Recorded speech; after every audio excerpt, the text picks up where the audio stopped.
I think for me, ADCC was validating for the hard work that I had done.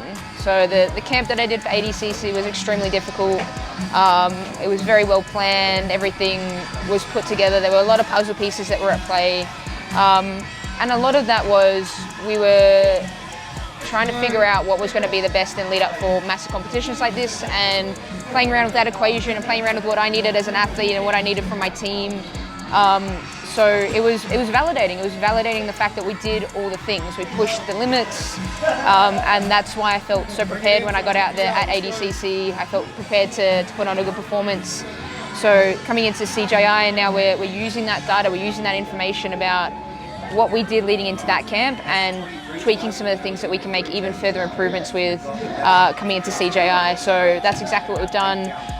We've used that as our blueprint, but we've made improvements, so we're just always elevating and we're always evolving. I'm always evolving as an athlete, getting ready for different rule sets, different competitors, different weight classes. But no, I'm more than ready for CJI. I'm as ready as I could ever possibly be. I like the fact that it's 3 5-minute rounds and then 5 5-minute rounds in the finals.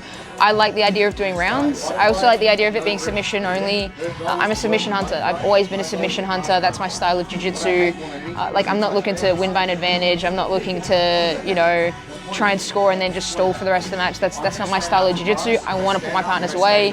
I want to find submissions from everywhere and anywhere, and I think that that's what suits me in this style. I think that that's also going to keep me in the crowd's favourites. They're going to be expecting some sneaky submissions, and that means that my competitors are safe nowhere. They make one mistake and it's done. I feel very privileged. We have an absolute stacked mats. I think it's one of the most packed mats that I've ever been on, and that's saying something. I'm very privileged to have these girls on the mat, putting their body on the line, putting their time on the line. Some people have travelled from across the state, some people have travelled from different countries to be here, to be part of this room and willing to give me their time and to give me their focus. And we hold them to high standards in this room. If they're not willing to get on board with what we're doing here, then we don't invite them to the room. That's the thing of it. And I'm very privileged that Jake O'Driscoll has put this together for me. He's been on top of absolutely everything. He's planned every single session. He's communicated with all the girls. So we're leaving nothing to chance. We're leaving no stone unturned. Everything is well planned. Everything's well strategized, and that's what makes it so that when I get out there, I'm confident that we've done absolutely everything. I definitely went through a phase in my jiu-jitsu journey when I was a bit younger where I was fighting between the feeling of being anxious and the feeling of being excited to compete, and the anxiety generally got the better of me when I was a bit younger. But I'm enjoying what I'm doing. I'm having fun what I'm doing. I enjoy the hard training. I enjoy evolving as an athlete. So the excitement for me is kind of overtaking that feeling of anxiety. That's not to say that I don't feel, that pressure, but pressure makes diamonds. That's what we're out here to do. I've always been taught from a very young age that pressure is a privilege, and I'm in the position where there is pressure, and I do feel privileged to be in this position because when I was younger, I couldn't fathom being where I am today. I used to dream about being in these big competitions. I used to dream about being on these big stages, and now I'm exactly where I wanted to be, and where I almost can't believe that I'm where I am today. And I do attest that to a lot of hard work and dedication from myself, my team, my family, my partner. But I am excited to get out there. I'm born for this, and I truly believe that I'm born to be doing exactly what I'm doing right now. So, I'm born for this shit.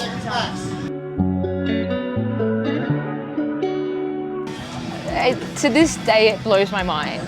Because I remember growing up and going to competitions and seeing jiu-jitsu personalities that I kind of looked up to and watched their matches and studied their jiu-jitsu and all that kind of stuff. So to now be in a position where I'm walking through competitions and people are asking to take photos of me, it honestly blows my mind. It never is not, this moment for me where I'm like, wow, I want to set an example for this next generation, especially when the kids come up, especially when these young girls are coming up and they're saying that they watch my matches at ADCC, or that they're, you know, trying to play their close guard and fiddling around with some Mirlock stuff, or on Instagram, you know, I'll get parents send me videos of their kids doing, you know, arm bars from close guard that they've done based off my arm bars, and it absolutely blows my mind. And I'm privileged, I'm very, very privileged, and I want to keep elevating the sport. I want to keep making it a better place for women that want to, you know, be professional athletes in the jiu-jitsu space.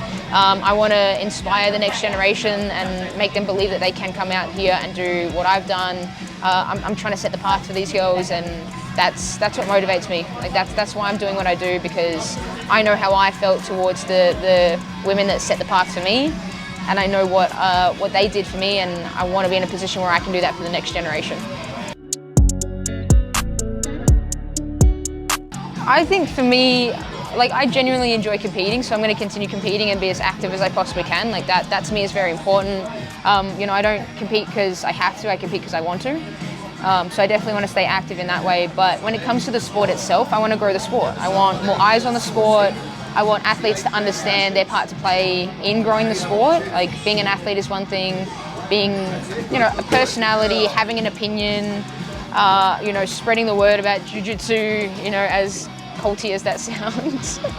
I think we can really grow the sport, and with that means that the athletes can have so many amazing opportunities to, you know, financially support themselves as athletes, but also it's a knock-on effect. The next generation can do that, and then it gets bigger, and then it gets better, and then it gets more professional, and that's what I'm looking to do. I think that jiu-jitsu gives so much to so many people, and I think that there is so much potential in this sport to be a professional sport. We just need to treat it like that.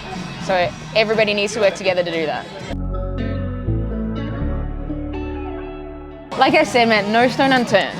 So we know all the athletes in the division. It's not hard because there's only 4 of us all up. So there's only 3 people that we realistically need to, you know, do our research on. But again, we're not getting too tunnel vision on them and what their jiu-jitsu is and all that kind of stuff. Like, I pride myself in having well-rounded jiu-jitsu. So it means that I don't need to be tunnel vision. I don't need to be singularly focused on one thing. It means that I feel comfortable in every scenario. It doesn't matter how that bracket turns out. I feel very comfortable that my jiu-jitsu is well-rounded enough to deal with anything that's put in front of me.